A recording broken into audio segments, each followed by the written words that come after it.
Salve, salve, rapaziada, aqui quem fala é o Rafael e você está no canal ID. Hoje eu estou trazendo mais uma vez um vídeo num cenário diferente para vocês aí apreciarem essa vista linda, maravilhosa que foi o Senhor que fez, né? Essa natureza linda, certo? Para você que não nos segue nas redes sociais, temos aí o Instagram, vou deixar aqui embaixo, certo? Aqui, ó, você está vendo agora nesse momento, @canalid_oficial, que é o nosso Instagram. Todo dia a gente está postando alguma coisa nova lá, alguma palavra de Deus, alguma coisa que eu tenho certeza que em algum momento o Senhor vai falar contigo por meio daquilo que a gente posta, certo? Não somos nós, mas é o Senhor. Na verdade, nós só somos recompartilhadores daquilo que Deus compartilha conosco, certo?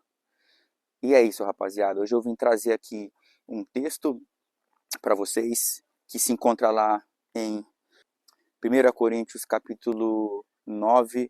Vou ler aqui a partir do versículo 24, certo?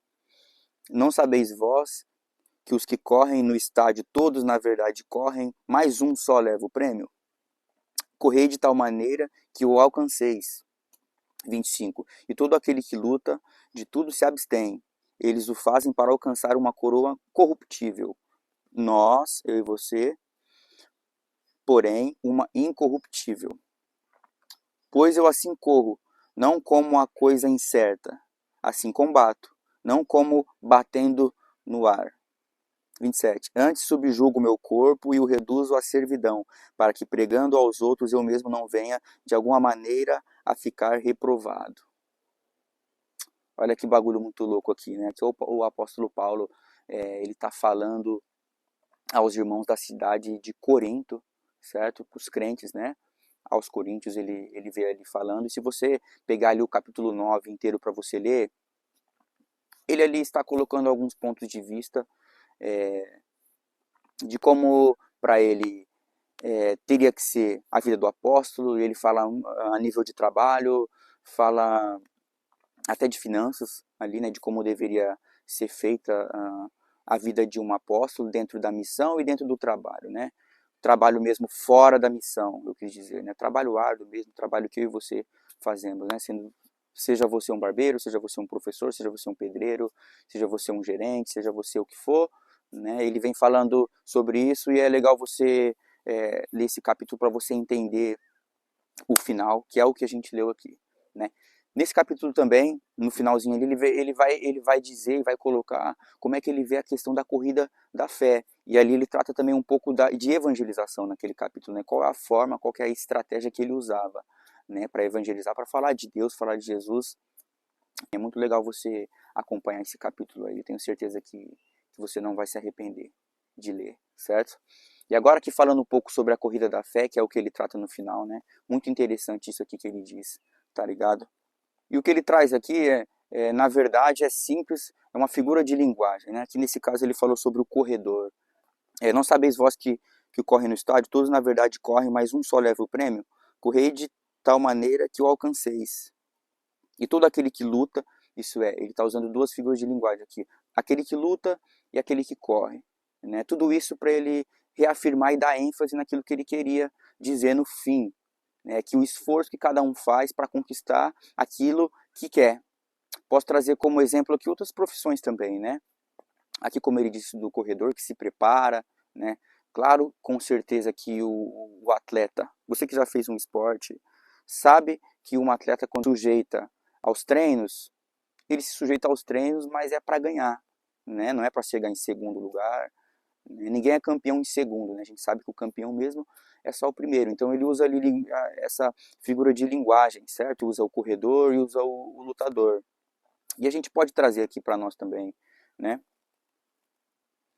Nesse caso, você que é um barbeiro, quando você vai começar ali a executar um corte, se prepara, e quando você está ali diante do cliente, diante daquele corte que você tem que fazer, diante daquele trabalho que você vai realizar, pode ser você um pedreiro, vou pegar aqui o exemplo do barbeiro, né? Ele já sabe o que ele vai fazer ali com o cliente, né? Ele já, quando o cliente senta ali na cadeira, ele sabe, ó, vou começar pela parte de baixo, vou começar pela zero, vou começar pela máquina de acabamento, enfim. Ele já sabe como é que ele vai construir aquilo. E também a mesma coisa um professor, ele chega ele se prepara antes de chegar ali na sala de aula. Quando ele chega na sala de aula, ele já sabe como é que ele vai começar, como é que ele vai levar e como é que ele vai finalizar aquela aula, certo? Mesma coisa um gerente de uma multinacional, de um restaurante, ele já sabe aquilo que ele vai começar fazendo no turno dele, sabe como é que ele quer que aquele turno avance, sabe como ele quer que aquele turno termine, certo? E o apóstolo Paulo estava trazendo isso e dizendo qual a forma que ele via essa corrida com Deus. Em outras palavras, ele sabia o que ele queria. Ele não corria como quem corre sem um destino, né? Sem um alvo para alcançar. E ele também não socava o vento, né? Não socava o ar. Isso é, ele sabia muito bem o que ele estava fazendo. E da mesma forma que um corredor sabe onde ele quer chegar, ele também sabia onde ele queria chegar na sua corrida da fé, tá ligado? E aí a gente consegue trazer isso aqui pra gente, a gente consegue contextualizar isso para os nossos dias de hoje, para a nossa vida, tá ligado? Porque na nossa vida pessoal nós temos muitos planos e desejos, né, de alcançar, tanto na nossa vida profissional como na nossa vida pessoal, nós fazemos planos, certo? E muitas das vezes parece que a gente faz planos para tudo, né, menos para, vou colocar assim, menos para as coisas de Deus, tá ligado? A gente tem metas, a gente tem sonhos, mas muitas vezes a gente se diz cristão, né? Mas a gente não traça nenhuma meta dentro daquilo que nós sabemos que o Senhor tem para nós, tá ligado? E é muito importante isso. Da mesma forma que a gente calcula o nosso futuro, a gente faz a nossa carreira, né, profissional na nossa cabeça, a gente de traçar também as nossas metas em Deus, dentro daquilo que o Senhor tem para nós. Não como dor, não como uma responsabilidade que nos machuca, como um jugo, não, mas algo prazeroso, né? Porque sempre quando Deus nos dá algo para fazer, né, para Ele, é muito lindo. Imagina nós, meros mortais, fazendo algo que Deus pediu, tá ligado? Deus traçou pra gente, né? Deus sonhou pra gente fazer pra honra e glória dele, com certeza, né? Mas olha que lindo que é, né? Pecadores, nós mortais, nós mesmo que não temos forças para concluir aquilo que o Senhor pediu, mas Deus, por meio da graça dele, por meio do Filho dele, né? Por meio do amor dele, nos dá força para concluir aquilo que o Senhor pediu, tá ligado? Isso é muito lindo, isso é uma coisa inexplicável, entende? E o que eu queria trazer é, é esse pensamento, pô, será que a gente tem realmente se empenhado para as coisas de Deus, para o meu relacionamento com Deus, da mesma forma que eu me empenho para o trabalho, me empenho para um relacionamento, talvez,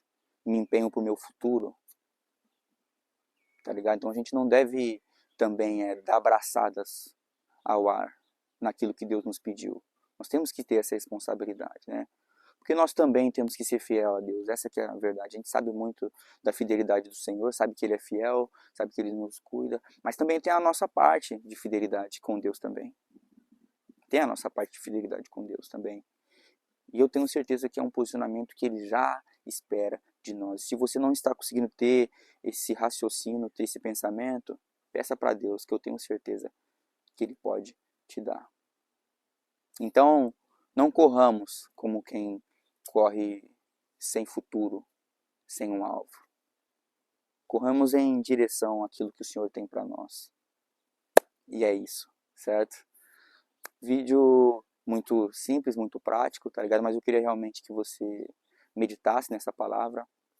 1 Coríntios 9, capítulo inteiro, para a gente se guiar nisso. Acho que é um bom norte para o cristão. Nós que realmente temos compromisso com o Senhor e com as coisas de Deus, conseguimos tirar muitas coisas de prático ali nesse capítulo, certo? Queria agradecer por você que acompanhou até aqui, agradecer. Se quiser colocar um joinha aí, se não quiser também não tem problema, a palavra vai chegar para quem tem que chegar, tá ligado? Mas se você fizer a sua parte aí, deixar o seu joinha, compartilhar com alguém, vai ser muito lindo e eu vou ficar muito grato. E é isso, rapaziada, certo? Segue a gente lá no Instagram, no TikTok também a gente tem lá. A gente tem postado alguns videozinhos lá, certo? E é isso. Canal ID, a palavra nunca é demais. Obrigado.